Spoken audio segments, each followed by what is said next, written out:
Welcome to my next YouTube video. In this one, I want to tell you just a little bit more about what I really hope to do with this. Also, I am sick and it's 11 o'clock at night, so I'm going to try and talk loud, but not super loud, and my voice is probably going to sound a little low because I'm sick. So, anyway, what I really want to do with this channel is, I want to have a platform in which everything I put out is going to be Christ-centered or pointed towards God, whether that's bringing joy or showing love or an encouraging word or something like that, in whatever kind of form that's going to take place.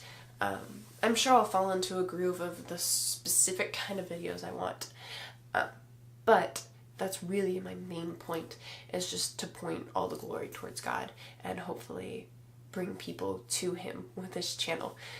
And I can't say I know everything because I know I don't, and I continue to learn lessons myself, and God's constantly working on my heart, which is amazing because we all need it. I know, it's right, we all need it. Can you believe it? Anyway, so with this first video, I think in order to have a platform and in order for you guys to give me a platform for my words to actually mean something to you, you guys probably need to know a little bit more about me and where I come from. I think when people know that about you, it's a lot easier to trust them or to trust what they're saying, or to at least give them a room to say something at all. So, I'm Joy, if you haven't noticed by the channel name yet. I'm 19 years old. I grew up in a Christian home, and I have 5 siblings. I'm number 5 of 6. And so, yeah, I got saved when I was 5 years old. 5 or 6, can't really remember. I think it was 2005, so maybe I was 6. And so I was pretty young, but I really do believe I accepted Christ into my heart at that moment in time. And from then on, I continued going to church with my parents. I was very much your good Christian girl, you know. Everyone in the church knew me as, oh, just ask Joy, she'll help out with it, you know, things like that. And so I was in choir, I helped with kids' church, I went to Sunday school, I was in the Christmas plays, you know, as much as I could to be involved, you know, going to youth group, going to Awana, if you guys know what Awana is. But in the process of becoming so involved with church, I lost being involved with God. And I believe Christianity isn't a religion, but it's a relationship with Christ. And so that was something I didn't have, but yet I still called myself a Christian. And as I moved forward in life, around the ages of 12 and 13, you know, when you hit the stage of like, you're becoming who you really are supposed to be as an adult, and you're finding your personality, your passions, your hobbies, and all this stuff, I kind of lost my way a little bit. Actually, a little bit more than a little bit. I lost my way a lot. And so I think in that time in our lives, we're really starting to define our identity. And I started to define my identity not as who Christ said I was, but who others said I was, and who others wanted me to be. And so every day I would get up, I would leave my room, and I would put on a mask of who people wanted me to be, who my family wanted me to be, who my friends wanted to be, who people at church wanted me to be, who people at I didn't really go to school. I went to like a co-op. So who they wanted me to be. And it became a long habit of probably until I was about 17 years old. I would just put on mask after mask after mask. And when I put on these masks, I wouldn't let anyone get close to me. You know, nobody could actually know what was going on inside. Nobody was allowed to know my thoughts or how bad I was really on the inside, and how sad I was. And so every day I was happy, I was go-lucky, I was joyful. I can make puns, it's my name. Anyway, but that wasn't the truth. And I was really sad, and I felt really alone because I didn't have God in my life, and I didn't allow anybody else to actually see me for who I was. And it wasn't their fault because they were there the entire time, you know. They were there to help me and be there for me, but I was the one who was stubborn and unwilling to let them in. And that continued for a really long time, and when I felt so alone, I started to get really depressed, and I started to beat up on myself, and the devil started to beat up on me, and I believed all the lies. I believed I wasn't worth anything, and I believed I had no value except for the value that other people placed in me, and if I couldn't find that value and I couldn't prove I was worth something to them, then I really was worth nothing. And I began to believe that the lies of the devil, that I wasn't smart enough, or I wasn't pretty enough, or I wasn't funny enough, I wasn't charismatic enough, or enthusiastic enough, or confident, or just all of these other things. And it was like picking on every single thing I felt insecure about. You know, you're homeschooled, that makes you weird, that makes you different, or you're way too tall for a girl, Joy. You know, all of these things that I just let eat me up inside. And as they ate me up inside, I didn't tell anyone about them because I didn't think I could. Because if people knew I was broken on the inside, they wouldn't want me anymore. And that's what I wanted most inside. That's what we all really want most deep down, was we want to be wanted and we want to be known by someone. And I didn't feel like people would want me if they knew I was broken. And nobody definitely knew me, because after all, I didn't even know myself. I wouldn't allow myself to get to know myself because I was too busy getting to know who people wanted me to be. And all of this loneliness and depression, and it took a spiral, and around age 16 it took a spiral for the worst, in which the devil started to feed me lies that if I was worthless, then there's really no point in living anyway.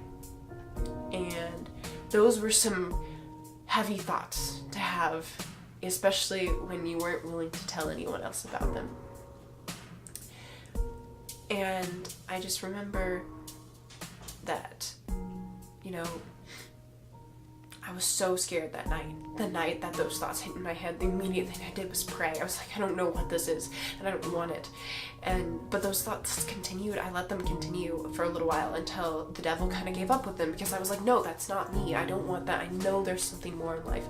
But the devil eventually kept saying, you know, if you're not going to kill yourself, Joy, then maybe you should harm yourself. And so I fell into self-harming for a couple months, and I never let anyone know. No one ever knew. I don't think very many people could tell a difference on the outside, because I didn't want people to know. Because, yet again, I didn't want people to see the ugly that was on the inside, because then they'd leave. At least that's what I thought in my head. And so, but eventually I was like, no, I'm done. I can't do that anymore. I know that's wrong. I know I shouldn't do that. I'm sick of being sad. I'm sick of being depressed. I'm sick of being alone. And I know there's more to life. And so then I decided I can fight this. I'm strong enough. And that became another lie I was believing in, that I was strong enough to do everything by myself. Which, guys, we're not. We're not strong enough. We were meant to have God, and we were meant to have other people in our lives. So as I went on with this, I was like, okay, I'm good now. I'm good, I've gotten rid of it, I'm gonna push it all down, never think about it in my entire life ever again, because I'm strong enough to do this on my own. And I was like, yeah. And that worked for a couple months. Actually, probably about 5 months it worked, until July. Until July, and I went to this summer camp kind of like retreat thing that one of my best friends invited me on, because I was like, I haven't seen you all summer, sure, I'll go. Plus it's a good godly Christian thing to do, right? And so I went to that. Little did I know I didn't actually get to see her at all while I was there, just because of the way the camp worked. But I remember one night there was a chapel night, and we all went to the chapel together, and one of the leaders was like, you guys need to talk to God. We're going to put on some music, and we're just going to sit here until you all get out what you need to get out. And I was kind of like, okay, sure. I'll sit and have a nice little conversation with God. You know, I'm going to be honest, I didn't pray too much, even though I said I was a Christian. I prayed when I needed something. I prayed when I felt super alone, but that's about it. I was like, I'll just sure sit here, tell God how I'm liking this camp, learn about His love and things like that. But God definitely had different plans. As I sat there for a little while, I just felt something start to rise up inside of me. And it was like nothing I'd felt before. And I was like, no, this can't happen. I had fought so hard to push this away, to get it out of my life. And it was still there. And the worst part was it was coming back. It was all coming up my throat. And I couldn't push it down. And I was like, God, I don't want to tell you these things. I don't want you to know these things about me, because they're not pretty, God. And the funny thing is, we all know that God already knew them about me. He was just waiting for me to tell Him. And I didn't want to. I didn't want to let anyone, even God, know that. And I sat there for a while, and then I just started bawling my eyes out. And guys, at that point in my life, I was not a crier. I never cried. At this point in my life, yeah, I cry a lot more. But I never cried, and I never let anyone see me cry. You could ask any one of my siblings. My best friend of 5 years didn't see me cry until I broke my back in the hospital. So that's, if that tells you anything. And I just sat there and I was like, I can't. And I fought it so hard until I just couldn't fight it anymore because I wasn't strong enough. And I was like, fine, you can have it, God. I'll tell you all about it. You know, I'll tell you how I had these thoughts and I had these thoughts and I did these things and I'm not proud of them and I wish it never happened and I can't change it anymore, God. But it happened. And I just remember sitting there and this, oh my gosh, this moment with God, it was like I was in his lap, you know? He was my heavenly Father, and he scooped me up in his lap, and he said these words to me. He said, Joy, you're forgiven. And I was like, what? I mean, I know the Bible talks about forgiveness. Of course, I was raised Christian my entire life. I know what you're talking about, but God, you don't understand what I did. It's not forgiven. I mean, you say I'm one of your masterpieces and I completely harmed and destroyed your masterpiece. I can't be forgiven for that. And God was like, no, you don't understand. You are. Because of me and because of my grace and because of the fact that I sent my son to die for you. You're forgiven for everything you've done and everything you will do. No matter how far you stray from me, you can always come back.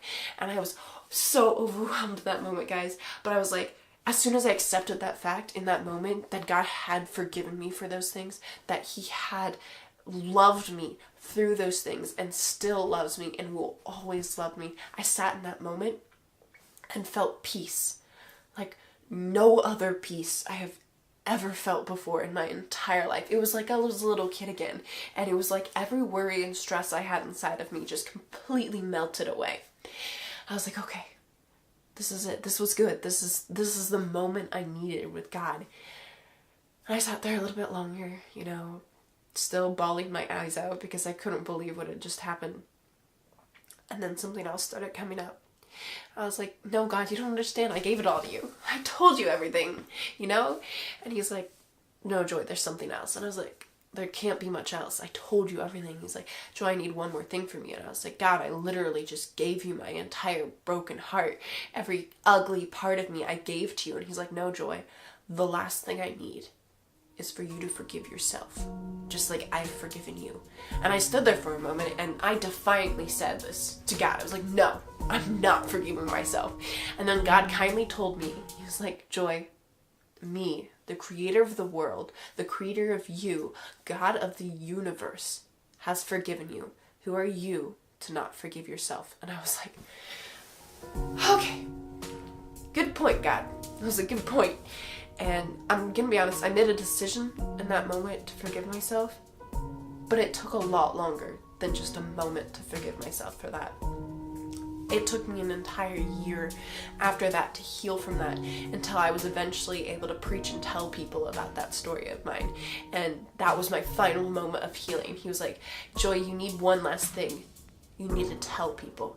And I told some people, he's like, no, Joy, you need to tell people because other people are in that place like you. And other people need that hope, that hand to hold on to, that one word of encouragement that points them in my direction. I was like, oh gosh. And that was such a vulnerable moment for me. This is a vulnerable moment for me, telling you guys, or whoever's watching this video, about this and about me. Because it's hard, and I don't enjoy people knowing those things about me. But the one thing I do enjoy people knowing about that is God's saving grace for me. Guys, I wouldn't say my life was necessarily headed in a downward spiral, but I would say my life didn't have too much of a purpose before God, if any purpose at all. I had dreams and aspirations, sure, but none of them really amounted to much, in my opinion. Until God stepped in and said, you're forgiven, you're my child, you're my daughter, you're beloved, and you're beautiful, and I have a purpose for your life, so don't you dare throw it away. And guys, that's what God is saying to you. You have a purpose, and you are loved, and you are priceless, and you are forgiven by the grace of God. And I don't know if you've heard any good news today, but if you haven't, then there's some freaking good news, guys. So, sorry, I get just super pumped when I talk about that, because honestly, why wouldn't we get pumped when we talk about what God's done for us? Who else is gonna love you no matter what you do? Who else is gonna stand by your side through absolutely anything? Sure, people might, but people fail, and people are human. But God is there through absolutely everything. Even in our hard times, even times when we refuse to acknowledge He's there. He's still there, waiting for us with His arms wide open, saying, come home and come to me, because I hate to see you hurt, and I hate when you cry in your room alone. And all I want you to do is curl into my lap and let me tell you how much I love you. So, before I end the video, I wanted to share with you guys just one verse that really proves my point here. I feel like I have it on my phone, so ignore the phone. But wow. I just get so excited talking about these things. I don't know if you guys are that way.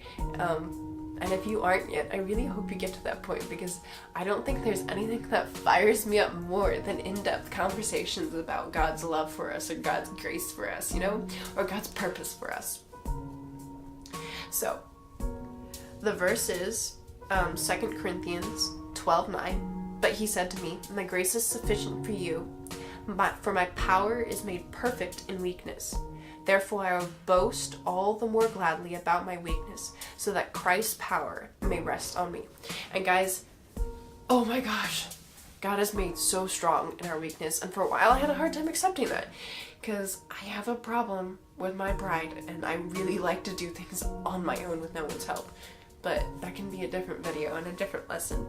But the important thing here is that God's grace is ever sufficient for anything we will do. And anything we've done, you know, there's nothing He hasn't forgiven. And that blows my mind, because there are some things that I've done that I'm so not proud of. But I hold fast to the fact that God forgave me for it. And if God can forgive me for it, then I can forgive myself for it. And if God can forgive other people, then I can do that too, with God's strength. So, to wrap it up, that's a little bit more about me. I hope to do some more videos soon. I'm sorry this one took so long. I've just got a pretty hectic life, which is more lessons God teaching me about being busy and what He thinks of that.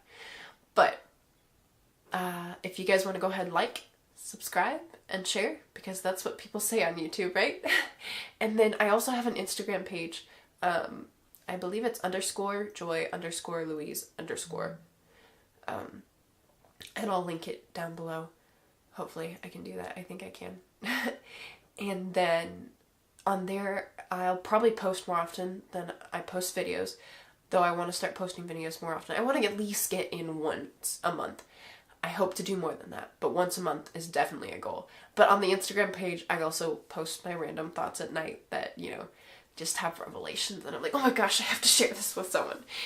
Just encouraging things, because yeah, that's really what I want to do with this. I just want to encourage people, because there are so many people in my life who continue to encourage me. So, also, special thanks to Jonathan for the equipment, because oh my gosh, it's made this video so much better than it would have been.